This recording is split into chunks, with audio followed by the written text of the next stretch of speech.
Hello ladies and gentlemen, welcome back to Grizzly Bear Sim's YouTube channel and welcome back to Euro Truck Simulator 2. This is our 8th episode, I believe, and you should be watching this video on or about the 24th of May. And I thought it was kind of fitting to do a Euro Truck Simulator run tonight because my wife and I just finished watching Eurovision. Now that is not necessarily something that I knew anything about, and basically we are hauling 24 tons of clothing. Wow, clothing weighing that much, but okay. Anyway, certainly nothing that I knew about before I met my wife, but meeting my wife, obviously a European, a Belgian, or from Belgium, I should say, and let me switch and get back over to that view there where I can see where I'm going. And all right, so anyway, so she introduced me to Eurovision a number of years ago, probably, I don't know, maybe 6-7 years ago, I guess. And we've been watching it each year. And I've got to say, there have certainly been better years than what basically was this year's version, or at least round one. Now we have not watched round two, even though round two was actually on tonight. And I need to hang on just a minute. I need to stop and fix my track IR because it looks like I am looking sideways across the truck there. That's a little better. But anyway. So yeah, some years have obviously been better than others, and I've got to say that round one was fairly weak sauce as far as I'm concerned. Certainly, again, compared to previous years' editions of Eurovision. If you obviously, if you're from the U.S., you may not know anything about Eurovision, the Eurovision Song Contest. If you are from Europe, you may know what it's about, and if you do, if you watch it, let me know, chime into the comments section. If you don't, basically it's just a very large sort of talent sort of competition, I suppose you could say. Each country kind of holds their own auditions and talent contests and such to determine who's essentially going to represent the country. And then each country within Europe has the opportunity to put forth a individual or a group or whatever to sort of represent that country. And then, sort of in a nutshell, whichever country wins the song contest has the opportunity to host that song contest the following year. So it's kind of good fun. And so, like I said, there have been some better bands and everything in years previous than what we certainly saw in round one. But maybe round two will produce a little bit, or will at least showcase a little bit stronger talent.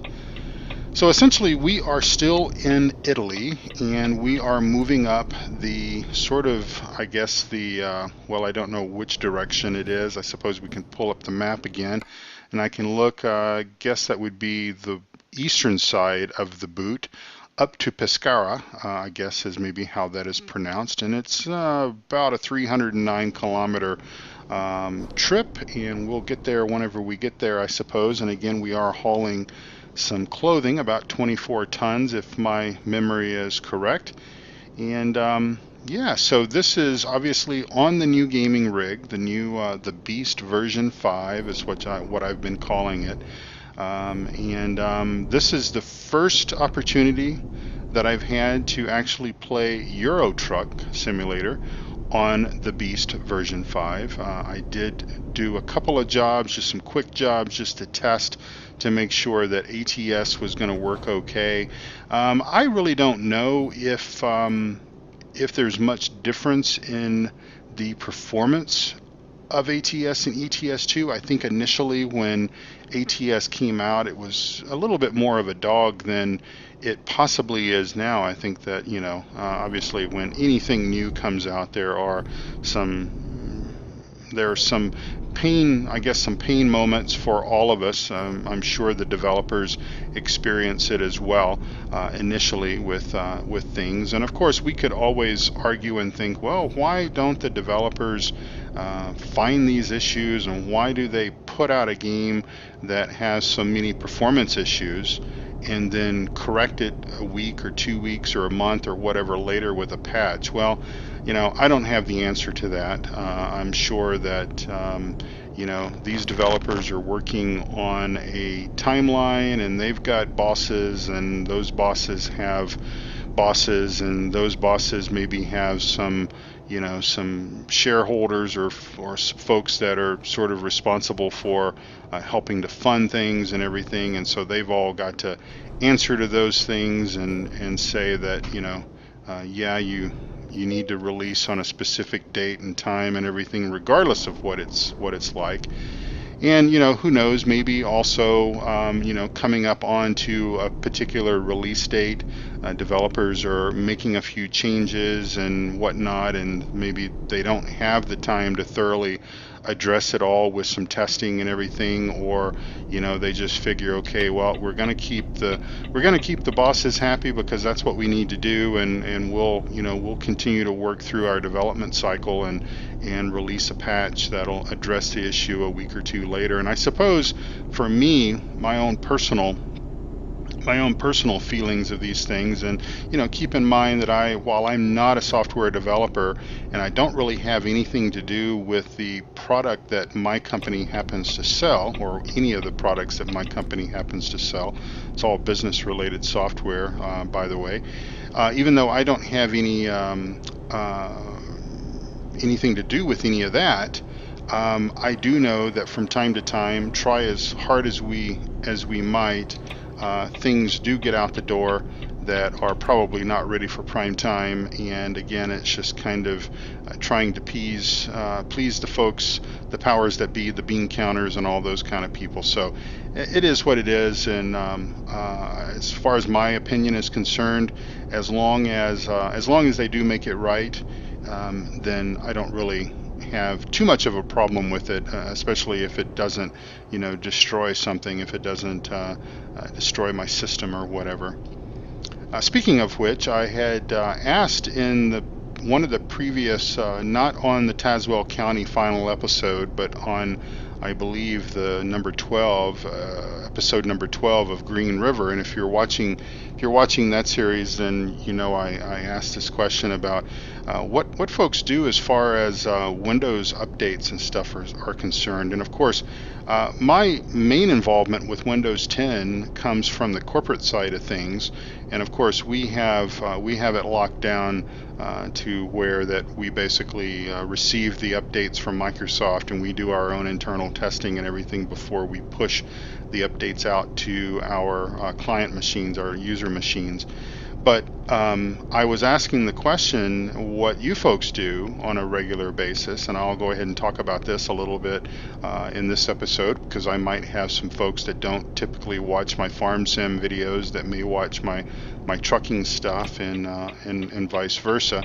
So we need to scoot over and catch this ramp here, don't we? But anyway, I was asking more or less of what your practices are as far as updates are concerned, and I told the story about when I was running my machines on Windows 10, and I was an absolute believer in the 64-bit Windows, not Windows 10, the 64-bit version of Windows 7. I was a firm believer in that OS, and used that OS religiously on just about all of my gaming machines that I built during that time frame. Probably about 2 during the Windows 7 time frame, and of course rebuilt them re-imaged them about every 18 months or so, just to keep performance at the peak. But I would go in and whether it was building the machine from scratch or actually rebuilding it after it had been used for a while, my process was pretty much always the same, and that was to back everything up, install Windows 7, patch it up to whatever patches and everything that were available for that version of Windows 7 at that particular point in time, and then pretty much lock it down and not apply any updates unless they were just absolutely critical, just something that I felt that, I needed to make sure that I had, because maybe there was a game or a segment of a game or something that needed that update. And of course, that's a hard thing for me to do, because coming from the IT world, all the security vulnerabilities and everything that exist out there today, we have to be very careful, and we're constantly looking ahead of what we need to do as far as patching systems and making sure systems are fully patched, and if they're not, we warn the end user, and if they fail to update their systems, then we essentially take action by blocking their IP address, or going and taking their machine away from them and typically updating it for them and taking it back to them. But anyway, that's a different story for a different topic for a different video. But with Windows 7, that's kind of what my practice was locking things down. And as I talked about in that episode of Green River just a few days ago, on my gaming machine, I don't download anything to it. Now, I will update mods on FarmSim 17. I will update, obviously, mods that are through the Steam Workshop for ETS2 and ATS get updated through those games. I have some flight sim stuff that gets updated through some update clients and everything that are available for some sceneries and stuff, but those are sort of connections between, obviously, my computer and their servers. But as a general rule, if I'm looking for a mod for FarmSim 17 or something like that, I'm not looking for that mod on my gaming machine. I'm using a older laptop that I have that I will search out mods, and especially if it's a questionable type site, we'll certainly use a different computer to download that, make sure that it's clean and everything before I transfer it over to my gaming machine. So that has sort of been my practice and been a philosophy that has worked well for me. Well, with Windows 10, and you guys and gals all know the frustrations that I've had with the Windows 10 update process before the Beast version 5 came to be. And I suppose that when I built this machine, and as a matter of fact, I'm recording this episode on, I believe let me lock my track IR and look over there, on the 10th of May, and so it's actually a week. I got all the final parts in a week ago tonight, and basically put life into the Beast a week ago on Thursday. And so I got Windows installed. I let it patch all the way, as much as it could. Well, earlier this week, I think on Monday or Tuesday, I think it was, Microsoft released some updates for Windows 10, and I don't know what the numbers are and everything, but whatever came out around the 7th or 6th or 7th of May. And if you're a Windows 10 user, then I'm sure you know what I'm talking about. You know the updates that I'm talking about. Well, the Beast version 5, it took the updates just fine, even though I sort of crossed my fingers and said, sort of made the sign of the cross and said a little brief prayer just to make sure that whatever the patron saint of computers and everything might be looking out for me. And so it took the update, and it did just fine. It rebooted, it installed the update, rebooted a couple of times, and everything has been fine. But then, I frequent some communities and such that are sort of focused on flight sim and stuff like that, and so I began seeing some conversations popping up in some of these communities, and on like Facebook and stuff like that, of folks that were seeing some really sad stories about this Windows 10 update. That before they basically say that everything was working fine, there was no problems at all. Then all of a sudden, this update came out of the middle of nowhere, and essentially they are either down hard, can't boot their machine up, or they have errors, or they have very terrible performance, and so that sort of got me to thinking about, well, my process, my way of thinking and everything that I had done back in the Windows 7 days. Maybe it's time for me to sort of rethink that, and maybe it's time for me to there's a B&Q truck. Maybe it's time for me to maybe put that practice to motion with Windows 10.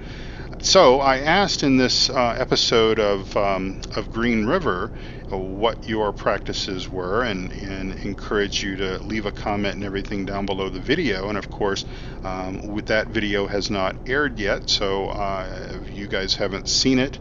And of course, I was out doing a little bit of research today, and posting or reading some stuff in some of the other community forums, like I was talking about just a few minutes ago, and came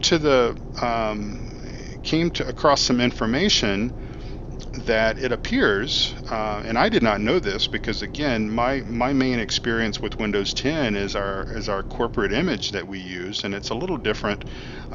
We've made some customizations to it and everything, and so it's a little bit different than your run-of-the-mill home or professional version of Windows 10, although it is based on the professional version of Windows 10.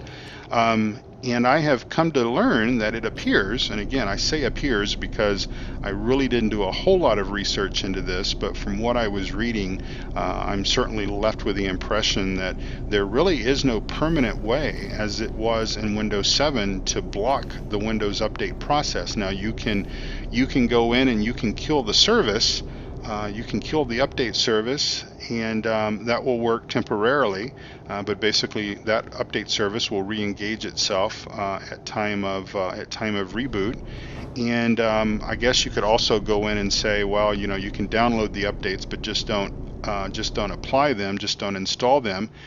And I suppose that would work for a little while, but that could obviously lead to some problems. And of course, Windows 10 might just have a mind of its own someday and say, well, something, forget what you're wanting, forget what you just said, we're going to go ahead and do whatever it is that we want to do. So I guess if this is actually true, if the version of we'll let this police officer go there. If this, okay, well, he's not gonna let me go. Come on. If this is actually true, if this is true that we can't block the update process of Windows 10, then I guess we're just gonna have to be at the mercy of Microsoft and hope and pray that we don't have any problems, because that's the last thing that you want to do. And as I've said, and I'm not joking about this, folks, I mean, I really do. You might only be interested in farm sim, and you might only be interested in truck sim.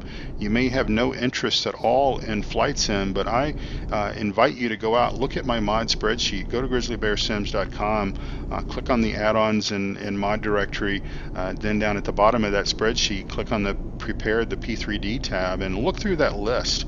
Those are all executables. Now, of course, this is my own doing. Of course, no one, it's not all those sceneries, all those add-ons are not required, but you all understand. Of course, it would be hard convincing my wife that I don't need all these airport sceneries and I don't need all these airplanes, just like it might be hard to convince her that I don't need all these tractors or all these trucks or all these things. But within the farm sim and the truck sim environment, the majority of this stuff is actually no cost, free.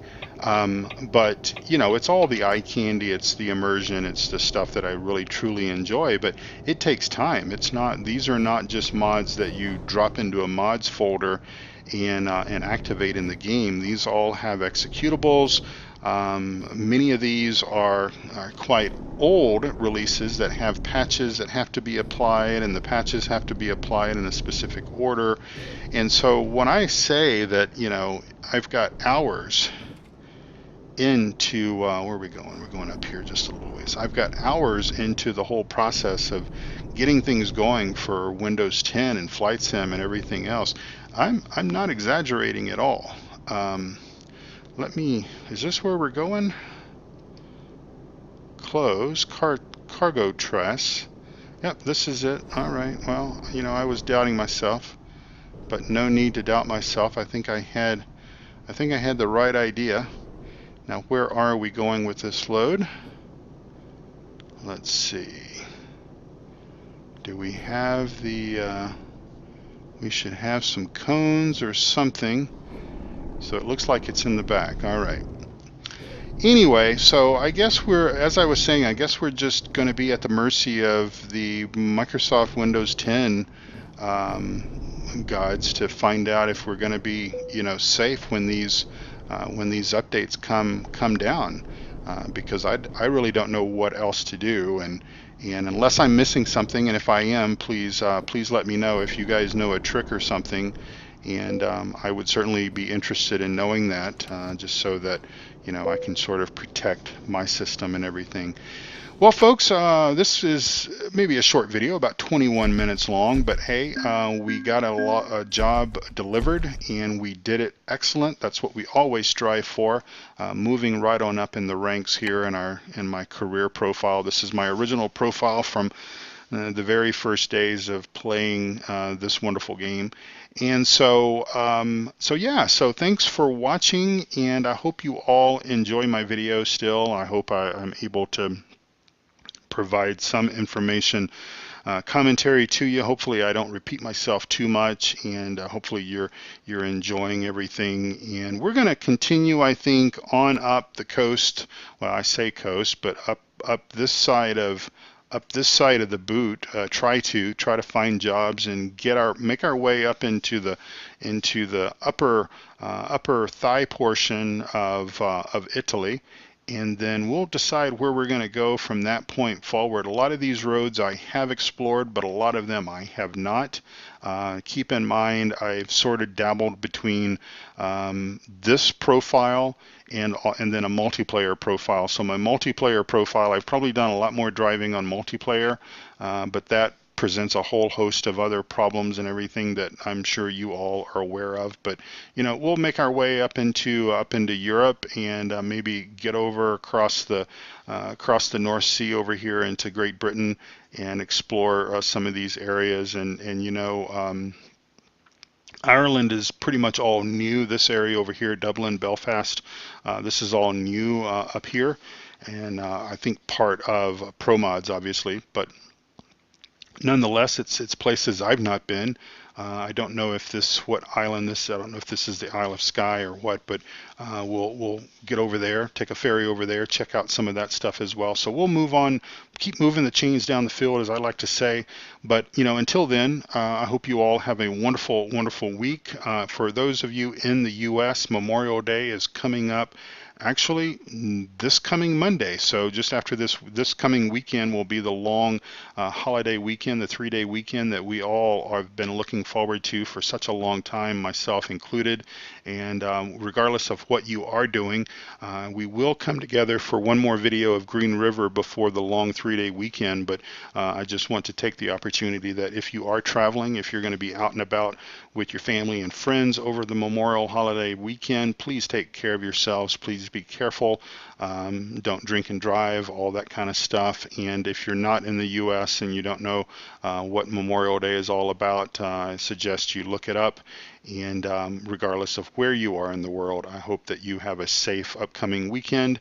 And again, take good care of yourself and also of each other, and come back again very soon. I'll see you down the road. Bye-bye for now.